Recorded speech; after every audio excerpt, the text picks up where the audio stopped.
পিছদিনা ৰাতিপুৱা কোয়েল যেতিয়া পুৱাই পুৱাই উঠি স্কুল যাবলৈ ৰেডি হ'ল, স্কুল যোৱাৰ আনন্দত একো খোৱাৰ কথাও মনত নাছিল। কোয়েল মাজনী আৰামত বহি কিবা খাইতো লোৱা, স্কুলত লাঞ্চ ব্ৰেক হ'বলৈ বহুত সময় আছে, তেতিয়ালৈকে একো নোখোৱাকে থাকিবা নেকি? ব'লা সোনকালে আহি যোৱা আৰু কিবা খাই লোৱা। নহয় মা, একদম ভোক নাই, আপুনি টিফিন দি দিয়ক, মই স্কুলতে খাই ল'ম। মাজনী পুৱাই পুৱাই একো নাখাই স্কুললৈ নাযায়, একো নোখোৱাকৈ স্কুললৈ যাবাতো মূৰ ঘূৰাব। মা, আজিতো আপোনাৰ ছোৱালী নিজৰ সপোন পূৰণ কৰিবলৈ গৈ আছে, আজি তাইৰ একোৱে নহয়। মা হাঁহিলে আৰু কোয়েলক তাইৰ টিফিন দিলে।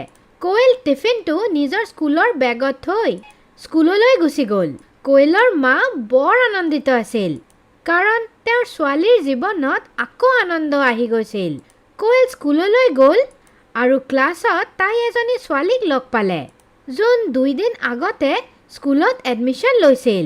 কোয়েল সেই ছোৱালীজনীৰ লগত গৈ বহি গ'ল। হেল্ল', মোৰ নাম কোয়েল হয়, তোমাৰ নাম কি হয়? মোৰ নাম সাক্ষী হয়। তোমাৰ নামটো কিমান মৰম লগা। কোয়েল, তুমি মোৰ বান্ধৱী হ'বা কোয়েল? হয়, নিশ্চয়। এনেও মোৰ কোনো বন্ধু নাই। কিয়? তোমাৰ এই ক্লাছত কোনো বন্ধু নাই নেকি? নাই। ক্লাছত কি, গোটেই গাঁওখনত মোৰ কোনো বন্ধু নাই। মোৰ গাৰ ৰং আৰু মই শকত বুলি সকলোৱে মোক লৈ ঠাট্টা কৰে, কোনেও মোৰ বন্ধু হ'ব নিবিচাৰে।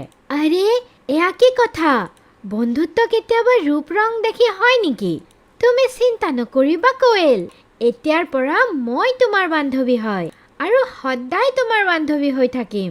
দুয়োজন ইটোৱে সিটোৰ হাত ধৰি, কোয়েল, মই 2 দিন আগতে ক্লাছত ভৰ্তি হৈছোঁ, এতিয়ালৈকে যি পঢ়োৱা হৈছে সেইবোৰ মই একোৱে গম নাপাওঁ। তুমি মোৰ সহায় কৰিবা চব বস্তু ভালকৈ জানি ল'বলৈ? হয় হয়, নিশ্চয়, তুমি চিন্তা নকৰিবা, মই তোমাৰ চব কাম পূৰা কৰাই দিম। তেতিয়াই কোয়েলৰ টিচাৰ ক্লাছলৈ আহিল আৰু তেওঁ কোয়েলক দেখি বৰ ভাল পালে।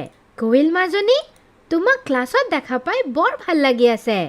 ধন্যবাদ মেডাম, আজি আপোনাৰ বাবে মই স্কুললৈ আহিব পাৰিছোঁ, আপোনাৰ বহুত বহুত ধন্যবাদ। মাজনী, তোমাৰ কেইদিনমানৰ পঢ়া হোৱা নাই, তুমি চিন্তা নকৰিবা, মই তোমাৰ পঢ়া পূৰা কৰাত সহায় কৰি দিম। ধন্যবাদ মেডাম। সাক্ষী, তুমিও 2 দিন আগতে ক্লাছত এডমিশ্যন লৈছা, তোমাকো তোমাৰ পঢ়া পূৰা কৰিব লাগিব। মই তোমালোকৰ সহায় কৰি দিম পঢ়া পূৰা কৰিবলৈ। ধন্যবাদ মেডাম। টিচাৰ পঢ়োৱা আৰম্ভ কৰিলে আৰু চবে মন দি পঢ়িলে। লাঞ্চ ব্ৰেকৰ ঘণ্টি বাজিলে আৰু টিচাৰ ক্লাছৰ বাহিৰলৈ গুচি গ'ল আৰু চব ল'ৰা ছোৱালী খাবলৈ বহিল। কোয়েল, তুমি টিফিনত কি আনিছা? মোৰ মায়েতো মোক আলুৰ পৰঠা দিছে। আলুৰ পৰঠা? মোৰ বৰ ভাল লাগে আলুৰ পৰঠা। মোৰ মায়ে টিফিনত চব্জি ৰুটি দিছে। এয়া লোৱা, তুমি মোৰ পৰঠা খাই লোৱা আৰু মই তোমাৰ চব্জি ৰুটি খাই লওঁ। আৰে নহয় নহয়, তুমি খোৱা, আমি ভগাই খাই ল'ম। সেইবাবেতো কৈ আছোঁ, তুমি মোৰ টিফিনটো লৈ লোৱা আৰু মই তোমাৰ টিফিনটো লৈ লওঁ। তুমিয়েতো ক'লা তোমাৰ আলুৰ পৰঠা ভাল লাগে, লোৱা, তুমি আলুৰ পৰঠা খাই লোৱা। তেতিয়াই সিহঁতৰ ক্লাছৰ কিছুমান ল'ৰা, যোন সিহঁতৰ কথা শুনি আছিল, সিহঁতক লৈ ঠাট্টা কৰিব লাগিল। আৰে চোৱা চোৱা, যোনে নিজে আলু হয় তাই আকৌ আৰু এটা আলু কেনেকুৱাকৈ খাই আছে। আৰে, এতিয়া আলুৰ পৰা ৰঙালাও হ'বা নেকি? আৰে নহয় নহয়, তাইতো তৰমুজ হ'ব। চব ল'ৰা ছোৱালী জোৰে জোৰে হাঁহিব ধৰিল আৰু কোয়েলক লৈ বৰ ঠাট্টা কৰিলে। কোয়েল তলমূৰ কৰি কান্দিব ধৰিল। সাক্ষীৰ এইবোৰ দেখা পাই বৰ বেয়া লাগিলে। লাজ নালাগে তোমালোকৰ কাবাক লৈ এনেকুৱাকৈ ঠাট্টা কৰিবলৈ? আৰে, তাইতো নিজেই এটা ঠাট্টা হয়, তাক লৈ আৰু কি ঠাট্টা কৰিব চবে। চোৱা, অসভ্যতামি নকৰিবা আৰু যোৱা ইয়াৰ পৰা, নহ'লে মই মেডামৰ ওচৰত তোমালোকৰ কমপ্লেইন কৰি দিম আৰু তাৰে পিছত তেওঁ তোমালোকক শাস্তি দিব, তেতিয়া আমি হাঁহিম। সাক্ষীৰ কথা শুনি চব তাৰ পৰা গুচি গ'ল। কোয়েল, তুমি সিহঁতৰ কথাৰ ওপৰত লক্ষ্য নিদিবা, লোৱা তুমি খোৱা। নহয় সাক্ষী, মোৰ ভোক নাই, তুমি খাই লোৱা, যদি তুমি নোখোৱা তেনেহ'লে ময়ো নাখাওঁ। জেদ নকৰিবা সাক্ষী, মই নাখাওঁ। কোয়েল আনৰ কথাত ইমান গুৰুত্ব নিদি আগুৱাই যাব লাগিব মোৰ বন্ধু। কোনোবাই যদি কিবা কয় তেনেহলে হেতু ধ্যান নিদিবা। মনত ৰাখিবা তুমি নিজৰ বাবে বিশেষ হয় আৰু তোমাক নিজৰ বাবে জীয়াব লাগিব, বেলেগ কাৰোবাৰ বাবে নহয়। ঠিকে কৈ আছা তুমি। মই আনৰ কথাৰ ওপৰত লক্ষ্য নিদি পেলাই নিজৰ পঢ়াৰ কথা ভাবা উচিত। কিন্তু পঢ়াৰ বাবে আমাৰ শক্তিৰ প্ৰয়োজন আছে আৰু হেয়া খালে পোৱা যাব। সাক্ষীৰ কথা শুনি কোয়েলৰ হাঁহি আহি গ'ল আৰু তাৰে পিছত দুয়োজন মিলি খাবলৈ ধৰিল।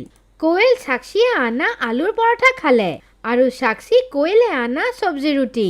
লাঞ্চ ব্ৰেকৰ পিছত কোয়েলৰ টিচাৰ তাইক নিজৰ ওচৰলৈ মাতিলে। কোয়েল, অহা সপ্তাহত আমাৰ জিলাৰ কিছুমান বিদ্যালয়ৰ মাজত এটা চিত্ৰকলা প্ৰতিযোগিতা আছে, য'ত আমাৰ স্কুলৰ ফালৰ পৰা তোমাক সিলেক্ট কৰা হৈছে প্ৰতিযোগিতাৰ বাবে। মই নহয় মেম, মই যাব নোৱাৰো। কিয় যাব নোৱাৰা? তোমাৰ ড্ৰয়িং ইমান ভাল আৰু স্কুলৰ সকলো অধ্যাপকৰ বিশ্বাস আছে তুমি আমাৰ স্কুলৰ নাম বহুত ওপৰত লৈ যাবা। তুমি প্ৰতিযোগিতাটো নিশ্চয় জিকিবা। মেডাম, মই ড্ৰয়িংটো কৰিব পাৰো, কিন্তু ইমানো ভাল নহয়। যদি তাতে ভাল চিত্ৰ বনাব নোৱাৰো তেনেহলে স্কুলৰ নাম বেয়া হৈ যাব। তুমি এনেকুৱা কিয় ভাবি আছা কোয়েল? মই তোমাক প্ৰতিযোগিতাত হাৰিবলৈ বা জিকিবলৈ নহয়, কিন্তু তোমাৰ কলাৰ প্ৰদৰ্শন কৰাৰ বাবে পঠাব বিচাৰো। আৰু তোমাৰ চিত্ৰকলাটো ইমান জীৱিত হয়, এনেকুৱা যেন এতিয়াই চিত্ৰক কথা পাতিব পাৰিব। তোমাক প্ৰতিযোগিতাটোত যাবই লাগিব। ঠিক আছে মেডাম, নিশ্চয় যাম।